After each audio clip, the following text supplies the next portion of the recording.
चला विद्यार्थी मित्रांनो, 75 दिवस बाकी आहेत. 75 दिवसामध्ये आपल्याला ग्रुप सी चं 25 ऑक्टोबर पर्यंतचं नियोजन आपल्याला परफेक्ट होणं गरजेचं आहे. आणि हे परफेक्टली ज्यावेळेस नियोजन होईल त्यावेळेस सगळ्यात महत्त्वाचं काय, 75 दिवसांमध्ये पास होणं शक्य आहे का, हा जो प्रश्न पडणार आहे आपल्याला, तो पडणार नाही. कारण की नियोजन या ठिकाणी महत्त्वपूर्ण आहे. ज्यांनी नुकताच अभ्यासाला सुरुवात केली आहे त्यांसाठी हा आजचा व्हिडिओ अतिशय महत्त्वाचा आहे. कारण की या 75 दिवसामध्ये विषयांना आपण कसं टॅकल करणार आहोत, हा एक महत्त्वाचा घटक आहे. नंबर 2, आपलं सगळ्यात महत्त्वाची दुसरी गोष्ट आहे, आपली मानसिकता ही काय असावी. म्हणजे आपण सिलेक्टेड विद्यार्थी आणि अभ्यासार्थी यामधला फरक मुळामध्ये काय आहे, तो सुद्धा इथं महत्त्वपूर्ण असणार आहे. आणि आपलं टार्गेट अचीव्ह करण्यासाठी आपण काय काय करणार आहोत, या सगळ्या गोष्टींचं आजच्या व्हिडिओमध्ये आपण कव्हर करणार आहोत. तत्पूर्वी करिअर ऑर्बिट अकॅडमीच्या या ऑनलाईन प्लॅटफॉर्मवरती आपलं सर्वांचं स्वागत आहे. मी डॉक्टर गणेश शिंदे. आज आपण गट क चं 75 दिवसाचं काय कसं यश मिळवू शकतो 75 दिवसामध्ये, आपल्यापैकी बऱ्याच जणांनी अभ्यासाला जस्ट सुरुवात केली आहे. आणि आपल्याला माहिती आहे की एमपीएससी गट क अंतर्गत तलाठी भरती जी आहे ती सुद्धा समाविष्ट झाली. त्यामुळे त्याचं एक महत्त्व अनन्यसाधारण स्वरूपामध्ये इथं निर्माण झालंय. मग आता तलाठी भरती करणारा जो ग्रामीण भागातला वर्ग आहे, त्या शहरी भागामधून सुद्धा मोठ्या प्रमाणात फॉर्म हे भरले गेलेले आहेत. आतापर्यंत साधारणतः 12 लाख विद्यार्थ्यांनी ग्रुप क अंतर्गत हे फॉर्म भरलेले आहेत. किती? 12 लाख भरले गेलेले आहेत. आता शेवटची आकडेवारी यायची आहे, पण 12 लाख विद्यार्थ्यांनी फॉर्म भरलेले आहेत. आता 12 लाख विद्यार्थ्यांनी फॉर्म भरलेत, यामध्ये तलाठी भरतीचं आकर्षण मुख्यतः खूप जास्त आहे. मग ह्या तलाठी भरतीसाठी आपल्याला काय काय करता येऊ शकतं, किंवा ग्रुप सी मध्ये यश कसं संपादित करता येऊ शकतं, आणि आता या 75 दिवस आपल्याला फोकस कसा ठेवला पाहिजे, यावरती आजचा हा व्हिडिओ असणार आहे. मग आता या व्हिडिओमध्ये सगळ्यात महत्त्वपूर्ण बाब काय, की आपण ज्या गोष्टी बघतो, म्हणजे आपल्याला डोक्यामध्ये पहिल्यांदा आपल्या डोक्यात ह्या गोष्टींचा सतत प्रश्न पडत असतो, ते म्हणजे काय, एक्झाम कठीण आहे. त्यानंतर कट ऑफ हाय लागतोय. कट ऑफचा जो विषय आहे तो सुद्धा आपल्याला या ठिकाणी दिसून येतोय. एक मिनिट.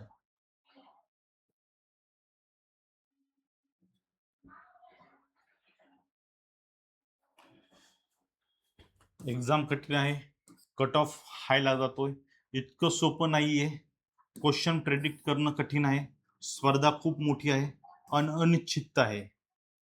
हे काय, आपल्या समोरचे असलेले प्रश्न सध्या आपल्या डोक्यामध्ये आहे, पण याचं सोल्युशन सुद्धा आहे. मग आता हे काय, हे झाले सगळे प्रश्न. या प्रश्नांच्या समोर आपण सतत आपल्याला ठेवत असतो, आणि आपण 75 दिवसामध्ये परीक्षा खरंच कठीण आहे का? कठीण आहे असं म्हणणार जो वर्ग आहे, त्यांच्यासमोर हे प्रश्न आहे बघा. एक्झाम कठीण आहे एमपीएससी ग्रुप सी मध्ये.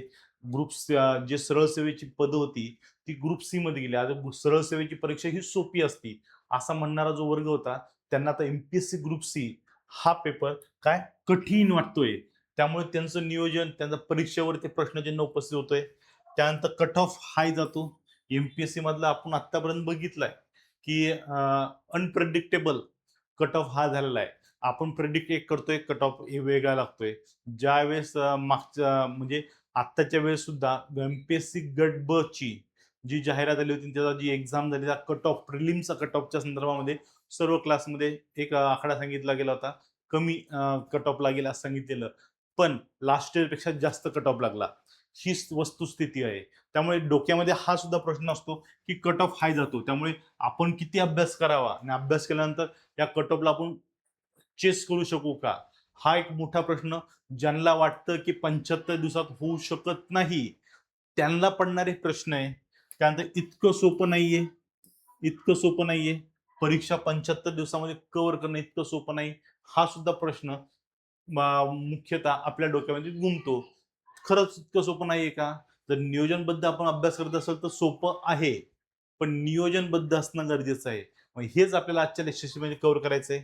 त्यानंतर क्वेश्चन प्रेडिक्ट करणं कठीण आहे.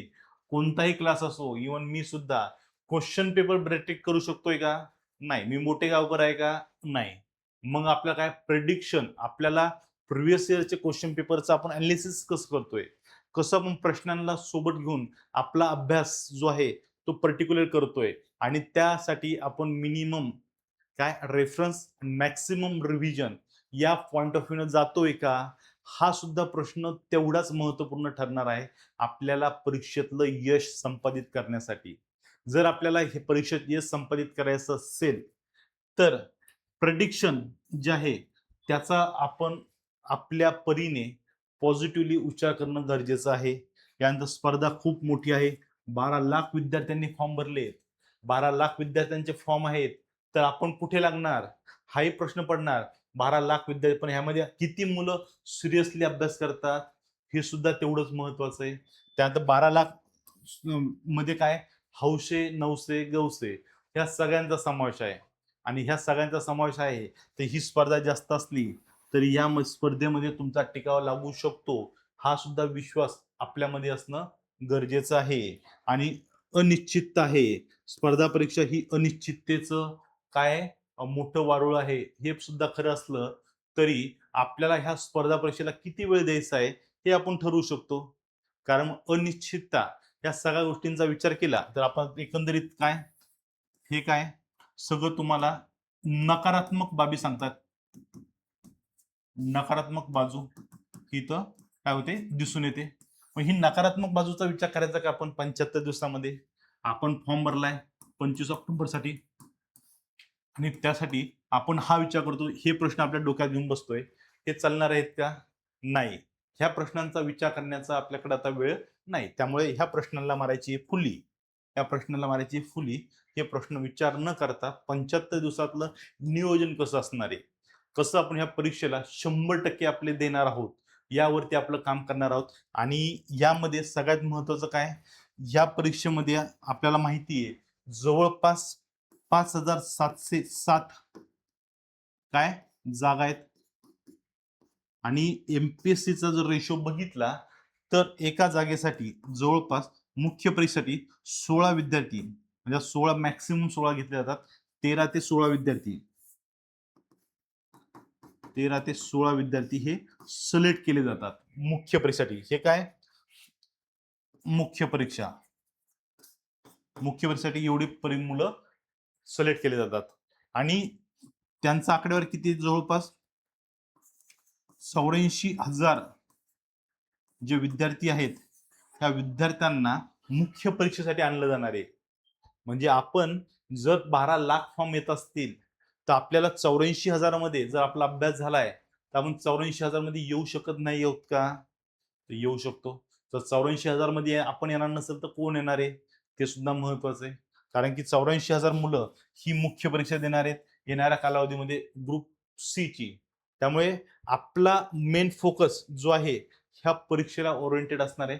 मुख्य परीक्षेला आपल्याला जायचंय. यासाठी आपल्याला 12 लाख विद्यार्थ्यांचा विचार करायचा आहे का? नाही. आपण इथं कसं येणार यासाठी आपला प्रयत्न असणार आहे. आणि 75 दिवसाचं नियोजन हे आपण या ठिकाणी करणार आहोत. पण 75 दिवसाचं नियोजन करत असताना आपल्याला बेसिक फंडा जो आहे तो म्हणजे काय, बेसिक बेसिक अभ्यासक्रम आपला सुव्यवस्थित असणं गरजेचं आहे. एमपीएससी ग्रुप सी ची प्रिव्हियस इयरचे क्वेश्चन पेपर जर तुम्ही बघितलात तर तुम्हाला यामध्ये खूप मोठ्या प्रमाणामध्ये काय दिसून येईल, आत्मविश्वास वाढवणाऱ्या गोष्टी दिसून येतील.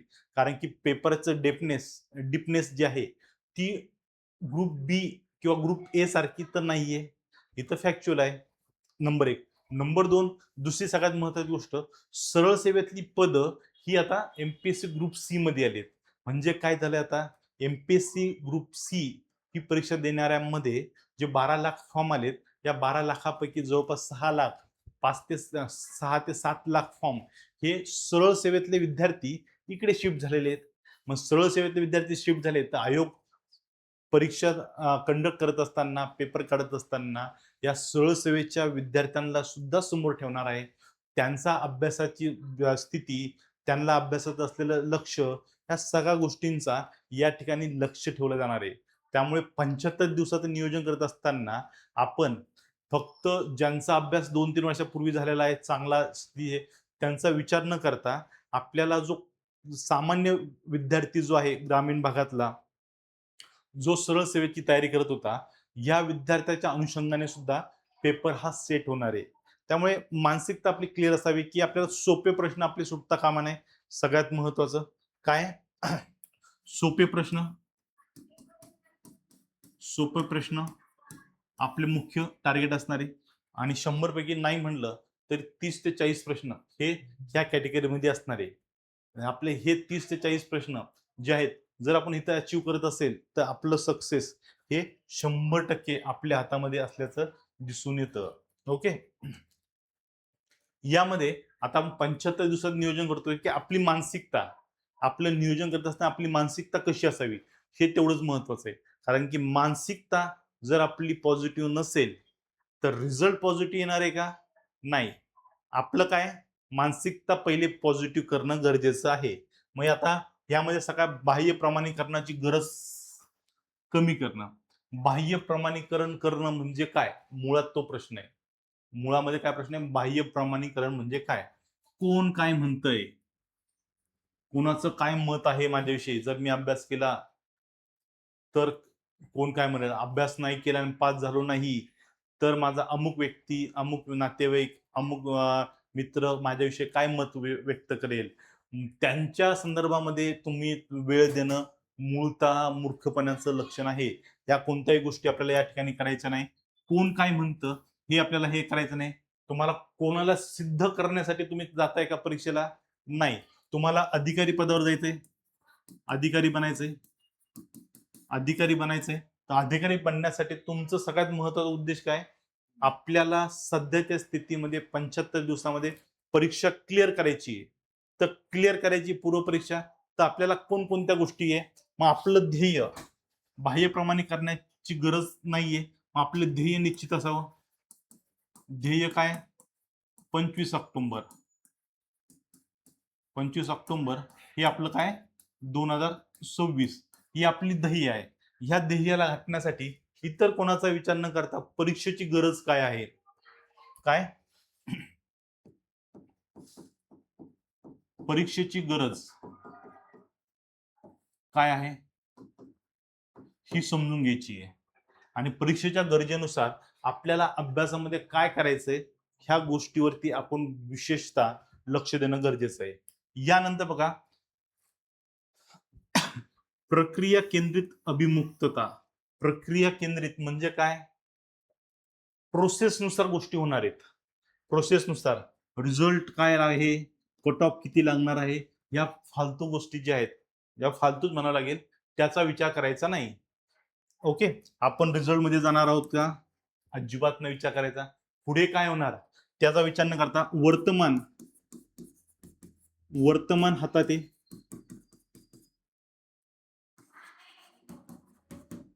वर्तमान हातात आहे. वर्तमानाला हातात ठेवायचंय. भविष्याचा विचार करायचा नाहीये. उद्या काय होणार आहे, परीक्षा हॉलमध्ये काय होणार आहे त्याचा विचार आत्ता करून तुम्ही तुमचा वेळ वाया घालवताय. तो करायचा नाही. रिझल्ट मध्ये आपण येणार आहोत की नाही, रिझल्ट आपल्या आजूबाजूला कोण लागेल, कोण जाऊ शकतो, कोणाचं काय होऊ शकतं, याचा जो विचार अतिरिक्त विचार आपण करतो किंवा आपण कट ऑफ हा किती लागू शकतो. कट ऑफ सीचा 50 आहे तर 50 पेक्षा किती मार्क जास्त पडले पाहिजे आपल्याला, हे आपल्याला विचार करायचा नाही. सध्याचा फोकस काय? वर्तमान. सध्या काय हातात आहे? अभ्यास करणं. चांगल्या पद्धतीने अभ्यास करणं हा आपल्या हातात आहे. यानुसार आपल्या अभ्यासाची गती ही आपल्याला वाढवायची आहे. प्रक्रिया केंद्रित जी प्रोसेस आहे त्या प्रोसेसनुसार जायचंय. आता आपल्याला काय पूर्व परीक्षा काय पूर्व परीक्षा उत्तीर्ण होणं काय पास होणं हे सगळ्यात महत्वाची गोष्ट आहे. जर तुम्ही पूर्व परीक्षा पास होणार असाल आणि तरच तुम्ही मुख्य परीक्षेचा विचार करणार आहात. त्यामुळे आत्ताच्या घडीमध्ये तुम्हाला काय पूर्व परीक्षेवरती लक्ष केंद्रित करायचंय. पूर्व परीक्षेच्या पलीकडे जाऊन कोणताही विषयाचा अभ्यास करायचा नाहीये हे लक्षात ठेवा. कारण हे अभ्यास केला तर आणि तरच तुम्ही पुढच्या टप्प्यामध्ये जाणार आहात. मग हे गोष्टीचा विचार तुमचं जे आहे प्रक्रिया प्रोसेस जी आहे त्या प्रोसेसला तुम्ही टच करू शकत नाहीये. त्यामुळे परीक्षा पास होण्यासाठी विचार करायचा आहे. वर्तमानच्या संदर्भात विचार करायचा आहे. अभ्यास करताना पुढे नको त्या गोष्टी जायचं नाही. त्यानंतर ओळख आधारित सुसंगतपणा जो आहे तो महत्वपूर्ण आहे. म्हणजे काय की तुमचं लक्ष फोकस जो आहे आणि सातत्य ह्या 2 गोष्टी तुमच्या यशामध्ये महत्त्वाच्या असणार आहेत. जो पास होतो, म्हणजे जो व्यक्ती पदावरती पोहोचतो, या व्यक्तीमध्ये आपल्यामध्ये किंवा जो अभ्यासार्थी आहे, याच्यामध्ये मुख्य फरक काय असतो? तुम्हाला म्हणलो जसे तुमच्या डोक्यामध्ये 75 दिवसाचे प्रश्न निर्माण होतात, की आपण ह्या आधारावरती जाऊ शकतो का? त्यापेक्षा आपण फोकस असणं गरजेचं आहे. लक्ष आपलं फिक्स आहे, की आपल्याला परीक्षा पास व्हायचंय. परीक्षा पास होण्यासाठी आपल्याला काय-काय करायचंय? अभ्यास करायचा आहे सगळ्यात महत्त्वाचं. बेसिक रीडिंग करायची आहे. रिव्हिजन वेळोवेळी करायची आहे. टेस्ट सीरीज सोडवायच्या आहे. नोट्स बनवायच्या आहे. नोट्स रिव्हिजन करायचे आहेत. डाऊट क्लिअर करत राहायचंय. डाऊट क्लिअरिंग संदर्भात सरांना विचारता यायचंय. मग ही जी प्रोसेस आहे, यामध्ये जे पास होणारे विद्यार्थी असतात, त्यांचा फोकस हा खूप टू द पॉइंट असतो आणि क्लिअर असतो, की मला ह्या परीक्षेमध्ये पास व्हायचंय. या परीक्षेमध्ये हा विषय आहे. या विषयाच्या संदर्भात मला कोणकोणत्या गोष्टी कमी होत आहे किंवा माझं कुठं चुकतंय, यावरती त्याचा पूर्ण फोकस असतो. आपल्यामध्ये सुद्धा आपल्याला अधिकारी बनायचंय, तर आपलं फोकस हा क्लिअर असावा. पूर्वपरीक्षा आपल्याला 75 दिवसात क्लिअर करायची आहे. तर हे करत असताना आपल्याला काय-काय करायचंय? आपल्याकडे नोट्स आहे का? आपण क्लास अटेंड करतोय का? आपल्याला काही क्युरीज आहेत का? आपले काही डाउट्स क्लिअर करून घ्यायचे आहेत का? हे जे बेसिक फंडे आहेत, हे तुम्ही वेळोवेळी फोकसली करणं गरजेचं आहे. आणि पास होणाऱ्या विद्यार्थ्यांना सगळ्यात महत्त्वाचं काय? सातत्य.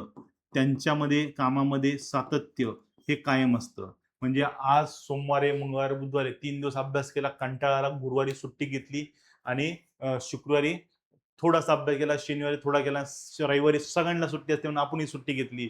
असं करून चालणार आहे का?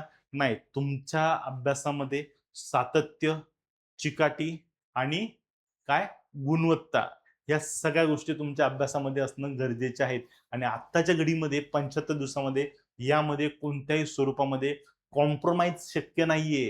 हे सुद्धा लक्षात ठेवा. हे कॉम्प्रोमाईज शक्य नाहीये. तुमचं लक्ष फायनल असावं आणि तुमच्या कामामध्ये, अभ्यासामध्ये सातत्य हे 75 दिवस पुढचे आणि त्यापुढे मेन्स होईपर्यंत सातत्य तुमचं असणं गरजेचं आहे. यामध्ये तुम्हाला काही हो, पण कोणतंही अट्रॅक्शन असावं. त्या अट्रॅक्शनचा बळी पडायचं नाहीये. घरी जायचं नाहीये. कोणत्याही गोष्टीमध्ये आपल्याला फोकस हा आपला काय असणार आहे? परीक्षा उत्तीर्ण करणं असणार आहे. यावरती लक्ष हे करा. मानसिक दुरुस्ती करायची. मानसिक दुरुस्ती सगळ्यात महत्त्वाची. मानसिकता, तुमची सायकॉलॉजी ही सगळ्यात महत्त्वाची आहे. सायकॉलॉजीमध्ये तुम्ही अभ्यास करत असताना तुमची निर्णय क्षमता, तुम्ही सातत्य राखून ठेवायचंय. तर मानसिकदृष्ट्या तुम्ही काय मुख्यतः काय असावं? मजबूत असणं गरजेचं आहे. मग तुम्ही फॉर एक्झाम्पल सांगायचं झालं, तर तुम्ही काही मोठे बिझनेसमॅन बघत असाल बघा. मोठमोठ्या जेवढे बिझनेसमॅन असतात किंवा झुगरबर्ग वगैरे असेल, Facebookचा, Metaचा प्रमुख जो असेल, त्यांची ड्रेसिंग सेन्स बघा. ड्रेसिंग एकदम नॉर्मल असतात. म्हणजे एकदम नॉर्मल ड्रेस ते डे टू डे लाईफमध्ये घालतात. त्यामुळे कोणत्याही स्वरूपामध्ये काय दिखावापणा करत नाहीत. त्यामागचं कारण काय? की त्यांना माहिती आहे आपली एनर्जी कुठं इन्व्हेस्ट करायची आहे. कारण की दिवसभरामध्ये ते असे बरेचसे निर्णय घेतात, ज्या निर्णयांनी पूर्ण जगभरामध्ये बदल हा घडवून आणला जातो किंवा त्या इतरांच्या आयुष्यात बदल घडवून आणला जातो. पण आपली निर्णय क्षमता एवढी मजबूत आहे, तर आपण काय घालावं किंवा आपले ड्रेसिंग कसा असावा किंवा आपले बुटं, चप्पल जे काही आहे ते कसं असावं, यावरती आपण निर्णय घेत असताना त्यावरती काम करणं, तिथं आपला वेळ खर्च करणं, हे ज्या अननेसेसरी गोष्टी ज्या आहेत, त्यावरती खर्च न करता त्यांचा वेळ कुठं खर्च केला जातो? निर्णय घेण्यावरती. ज्या बिझनेस ओरिएंटेड आहेत, ज्यातनं जगभरातनं वरती प्रभाव पडणार आहेत, आर्थिकदृष्ट्या लाभ जो आहे तो प्राप्त होणार, त्यावरती ते काय करतात? आपला मेंदू हा खर्च करतात. जसं आपल्या आयुष्यामध्ये आपण ज्यावेळेस लायब्ररीत अभ्यास करतो, तर लायब्ररीत अभ्यास करत असताना मानसिकदृष्ट्या आपण काय असावं? एकदम भक्कम असावं. अभ्यासाला बसलोय, आता उठायचं पुढचे 3 ते 4 तास उठायचं नाही. मग मित्र येवो, मैत्रीण येवो, अजून कोणी येवो, चहा प्यायला चल, नाश्त्याला कर, 2 मिनिटं बाहेर बोलायचंय. या कोणत्याही स्थितीमध्ये आपण मानसिकदृष्ट्या एवढे सक्षम असावं, की आपण आपला वेळ जो आहे, योग्य त्या कारणासाठी वापरणं गरजेचं आहे. या लक्षात ठेवा. त्यामुळे मानसिक दुरुस्ती करणं गरजेचं आहे. आपला वेळ, आपली बुद्धी जी आहे, ती अशाच गोष्टीत यूज करायची जिथं त्याचा उपयोग होणार आहे. ना की आपण आता लायब्ररीत चाललोय की नवीन कपडे घालून जायचं, एकदम कम्फर्टेबल असं जायचं नाहीये. आपल्याला कम्फर्टेबल जे ड्रेस आहे ते घाला, लायब्ररीत जा. तुम्हाला कोणी बघावं आणि अभ्यास करताना छान दिसतो असं म्हणण्यासाठी तुम्ही लायब्ररीत जाणार आहात का? नाही. कधी जाणार आहात?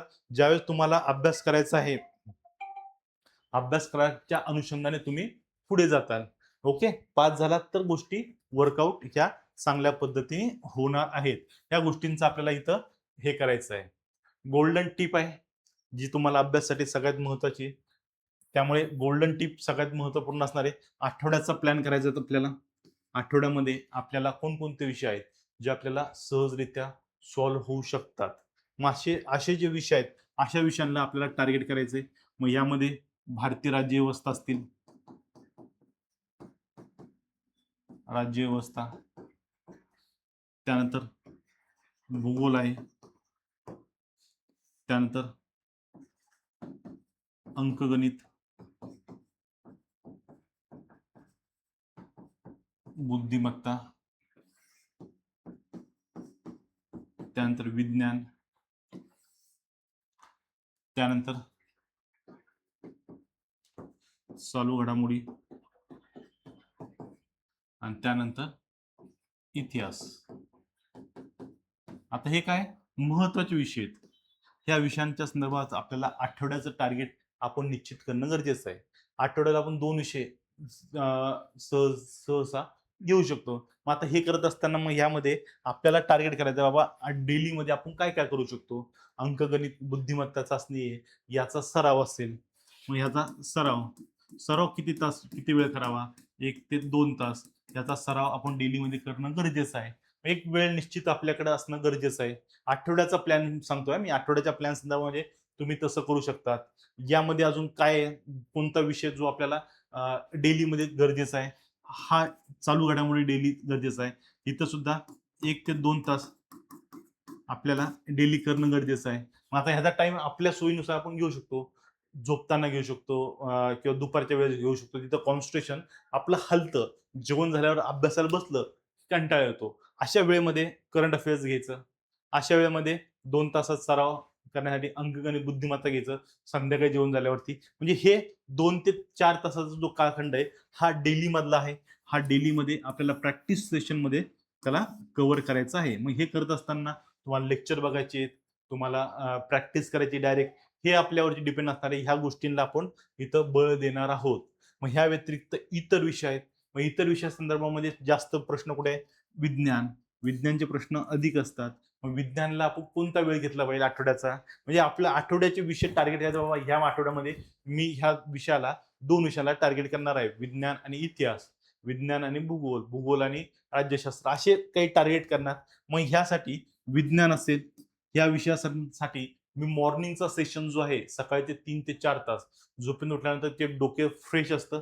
त्या फ्रेश माइंडनी ह्या परीक्षेला सकाळी मी हा सेक्शन हा कव्हर करायला घेणार. सकाळपर्यंतचा सेक्शन हा माझा एवढा सोपा असणार आहे की विज्ञान मी त्यातनं कव्हर करेल. आणि दुपारनंतरचा सेशन जो असेल तो हलका फुलका विषय आपल्या हातात असावा. खूप हेवी सब्जेक्ट नसावा. जसं तुम्ही हा घेणार किंवा हा घेणार, हा झाल्यानंतर दुपारी 4-5 नंतरचा जो काही वेळ राहील त्या वेळेमध्ये तुम्ही मॅप बेस जे आहे तो संध्याकाळ, सायंकाळी व रात्री हा विषय तुम्ही घेऊ शकता. सायंकाळी किंवा रात्री हे 2 विषय तुम्ही घेऊ शकता. ओके. त्यानंतर नेक्स्ट वीक मध्ये मग परत सकाळी तुम्ही हिस्ट्री घ्या आणि सायंकाळी भारतीय राज्यव्यवस्था घ्या. म्हणजे असं काही नियोजन केलं तर ह्या नियोजनाचा फायदा काय होणार आहे? आठवड्याचं तुमचं टार्गेट ठेवायचं बाबा या आठवड्यामध्ये मी हे 2 विषय घेतोय. या 2 विषयांना घेऊन मी पुढे जातोय. मग आठवड्यामध्ये माझे टोटल चॅप्टर हे 20 चॅप्टर आहेत. 20 चॅप्टर पैकी माझे कमीत कमी 8 चॅप्टर ह्या आठवड्यामध्ये झाले पाहिजे. मग ह्या चॅप्टर करत असताना यामध्ये मी काय करणार आहे? लेक्चरची गरज आहे का ते बघणार आहोत. सगळ्यात महत्वाच्या नोट्स बघणार आहोत. त्यानंतर PYQ आणि संभावित प्रश्न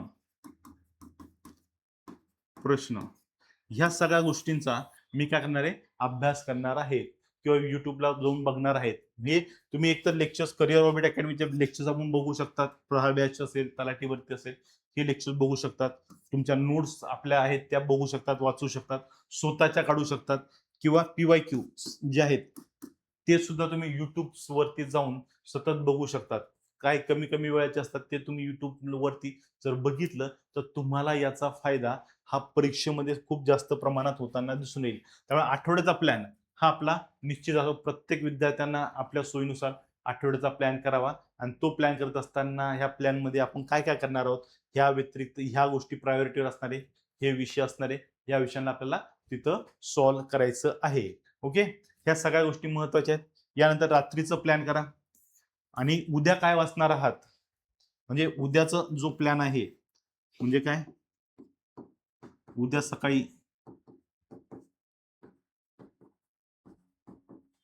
काय वाचणार याचा प्लॅन तुम्ही रात्री ठरवा की उद्या मी विज्ञान ह्या घटकामध्ये हा सेक्शन मला कव्हर करायचा आहे, याचे PYQ बघायचे, हा मला आवड जातोय ना, मी लेक्चर बघून कव्हर करून घेईल, लेक्चरच्या नोट्स बघून घेईल.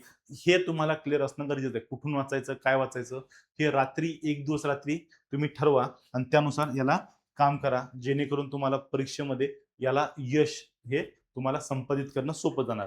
मग अशा पद्धतीने तुम्हाला हे इथालचे विषय कव्हर करायचे. या संदर्भामध्ये करिअर ऑर्बिट अकॅडमीची आपली ही प्रहार नावाची बॅच जी आहे 25 ऑक्टोबर साठी ओरिएंटेड आपण सुरू केलेली आहे आणि ह्यामध्ये फक्त 250 रुपयामध्ये संपूर्ण बॅच तुम्हाला live lectures, live plus recorded स्वरूपात लेक्चर उपलब्ध आहे, PDF नोट्स तुम्हाला उपलब्ध असणार आहे, PYQ सिरीज तिथे उपलब्ध आहेत, यासोबत तुम्हाला टेस्ट सिरीज असणार आहेत, यानंतर तुम्हाला मेंटॉरशिप आहे, डाऊट सेशन क्लिअर सुद्धा तुमचे यामधून केले जाणार आहे. त्यामुळे ही बॅच महत्वपूर्ण आहे. तुम्ही कधीही घेत असाल तर तुमच्या हाताशी प्रहार बॅच ही असणं गरजेचं आहे, जेणेकरून परीक्षेमध्ये तुम्हाला यश सहजरित्या संपादित करणं शक्य होणार आहे. ठीक आहे, चालेल. या संदर्भात तुम्हाला काही प्रश्न असेल, काही अडचणी असेल तर खाली डिस्क्रिप्शन बॉक्समध्ये नंबर आहे, त्यावर संपर्क साधा. बॅच जॉईन करायचं असेल तर डिस्क्रिप्शन बॉक्समध्ये ॲपची लिंक दिली आहे, ती मी क्लिक करा, ॲप डाउनलोड करा आणि कंबाईनच्या फोल्डरमध्ये किंवा सरळ सेवेच्या फोल्डरमध्ये जाऊन प्रहार बॅच ही जॉईन करा. थँक्यू.